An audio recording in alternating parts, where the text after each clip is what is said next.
Winning a Scrabble championship is tough. It takes a huge amount of skill, but also plenty of luck, which is why winning 2 of them back to back is essentially unheard of. Until recently, only Nigel Richards had ever pulled it off in North American play, winning a staggering 4 titles in a row in the early 2010s. Since then, another championship event, the Word Cup, has emerged in North America. Recently, the top prize has greatly increased, drawing even stronger players and making it tougher to win. Despite that, elite Canadian expert Jackson Smylie took down both the 2022 and 2023 Word Cups. One of North America's finest players for years, Jackson went into the 2024 World Cup as the top seed, with plenty of challengers determined to end his streak. 18 rounds in, only fellow top expert Rafi Stern was ahead of him in the standings. As you'll see, the ensuing battles between Jackson and Rafi to decide this year's title were incredibly entertaining. Rafi opens round 19 with a bingo, and after Jackson dumps VU with Fauve, he gets a second one down with the gorgeous Nanowatt for 64. Jackson answers with Hake for a strong score to the newly opened triple, but Rafi hits right back with Quilter for 43 to go up by over 100. Already down big, Jackson decides to make an aggressive opening of Weights for 36. It's his highest scoring move, and the open triple could distract Rafi long enough to draw one of the many hooks to Garrote. While leaving duplicated A's isn't ideal, no other option stands out. Rafi's draw after Quilter is loaded with heavy consonants. He could play Veely for 38 here, blocking off the newly opened W. This would use up his only vowel, and the odds of Jackson having a devastating play there are quite low. So Rafi instead chooses Jivey, which keeps the vowel and dumps all of his clunkiest tiles. Stunningly, to his AA leave, Jackson draws a third A, but also ERSY, which gives him the mind-blowing area ways for 176, instantly eliminating his deficit and giving him a 70-point lead.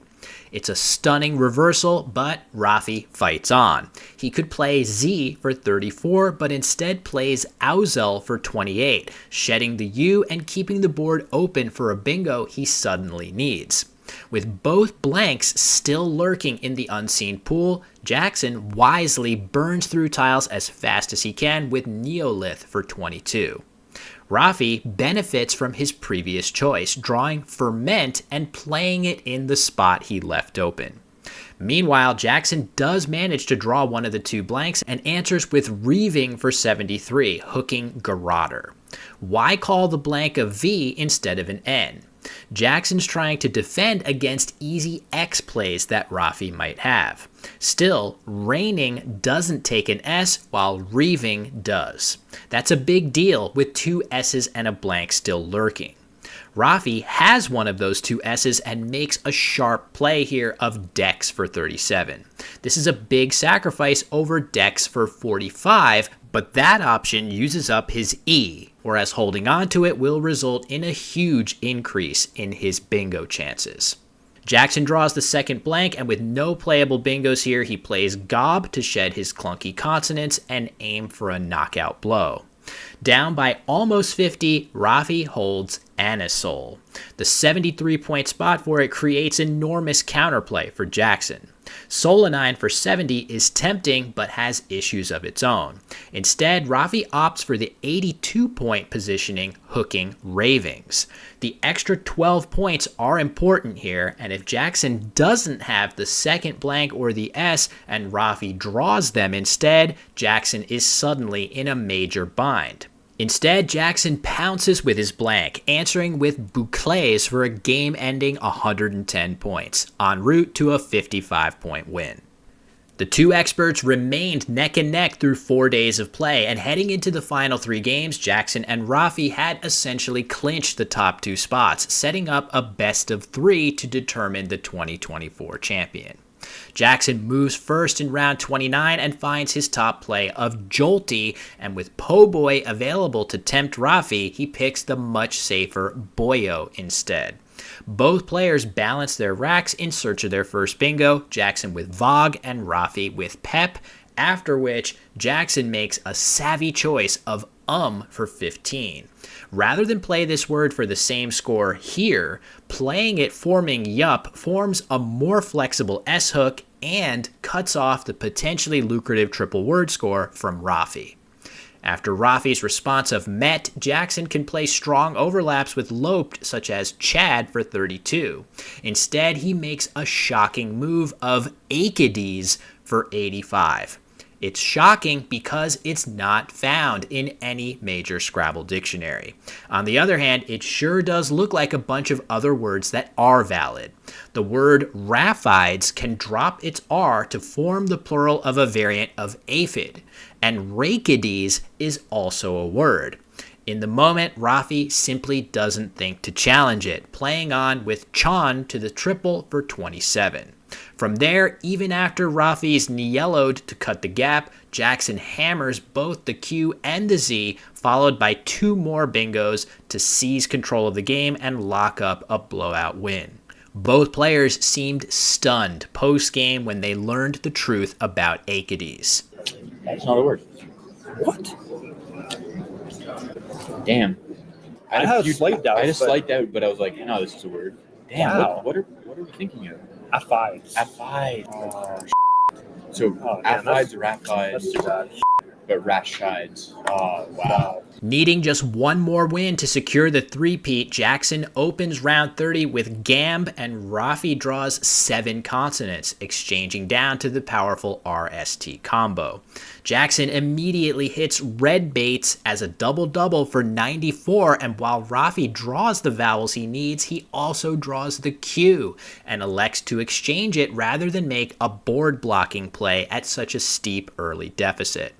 Jackson dumps vowels with erode, and Rafi is staring at an 132-0 deficit in this must-win game. Fortunately for him, he does have one playable bingo of Tergites for 60.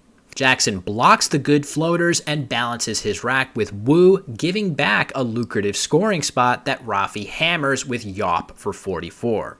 After another balancing move for Jackson of Oaf, Rafi dumps his ugly VU combination with Ovule for 20, and now the pesky Q finds its way onto Jackson's rack. He dumps it for 11, which is already a good idea, but his leave of ACENNY is surprisingly good here, allowing a slew of 7-letter words with common tile draws. Rafi inches closer to a bingo with Feist for 27, and Jackson draws the H, not one of the tiles he needed.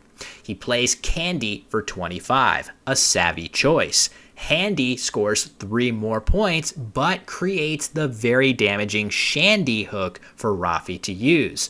In fact, Rafi would have had Mistune for 99 after Handy.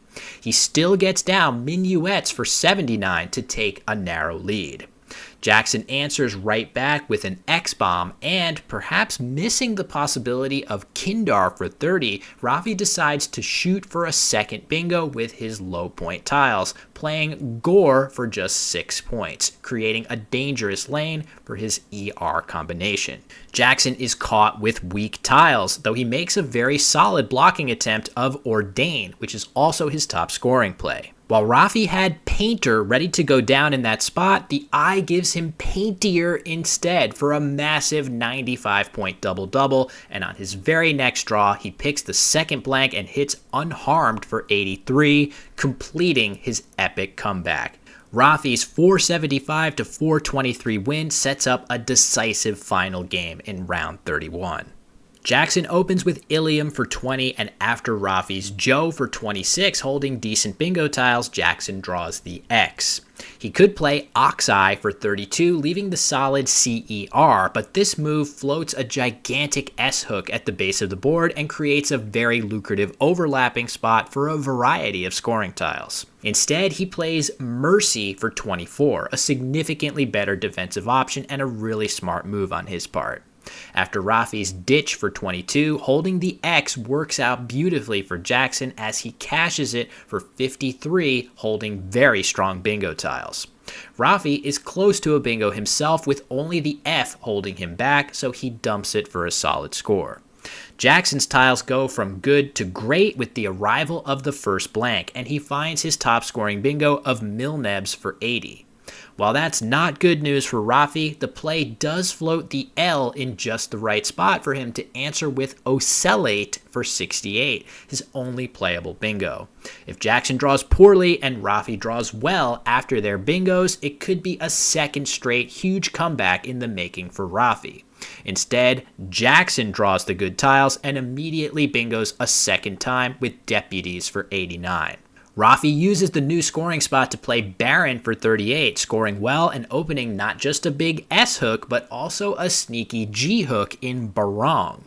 Jackson immediately addresses that threat with Foe for 25, and Rafi's clunky replenishment draw forces him to take a turn to balance his rack with Wink.